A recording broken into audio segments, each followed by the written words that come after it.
Thank you very much, the Double D combo, for some amazing calls on the day. I am joined here by Visit Chachi and Sheepy. First of all, congratulations on a fantastic performance. Chachi, you got your hands on Camille. Was that a surprise? It was kind of surprising, but at the same time not really, because in scrims we play Shen and Poppy usually into Camille, and it kind of works out fine usually. So I thought that they just give Camille and try to pick out the Shen, but they had different plans in mind. Yeah, different plans. You guys ended up banning that as well, the second phase. Into Cabo's Fiora, you looked like you had his number. Was that, was it a difficult matchup for you? This matchup is quite easy for Camille in the early game, and I was kind of having a lead as well, but I was respecting the Olaf a bit too much, so I just let him come back a bit. And after that, I think it kind of evens out a bit, because Fiora scares very good as well, and probably outscares Camille in 1v1 later on. So I had to be very careful. Yeah, definitely. Turning our attention to Sheepy. After the 2-0, convincing, dominant win from the boys, you came running over and really excited. What's it like being a coach backstage, watching the team play so well? First off, I'm really proud because we have been practicing pretty hard for the last 2-3 weeks, and everybody has been very strict to the schedule. So when we're going backstage, there's a lot of stuff that we've already practiced in the scrim, so I just need to go to them and say, hey, we played around bot lane, and they want to execute something there. So yeah, basically going back there.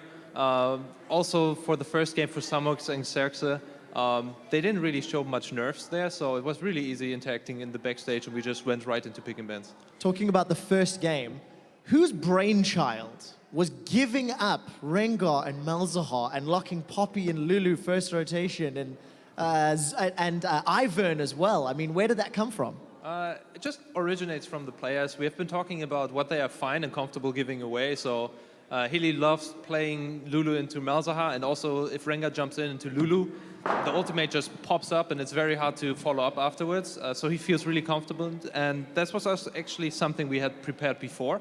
So yeah, it was pretty obvious you'd prepared that one, exactly. Sheepy. So we were really happy when this actually got locked in and Haley could play the Lulu. Yeah, it definitely seemed the guys on stage were very excited. Chachi, Poppy from game one, the team comp, obviously you talked about it, you strategized.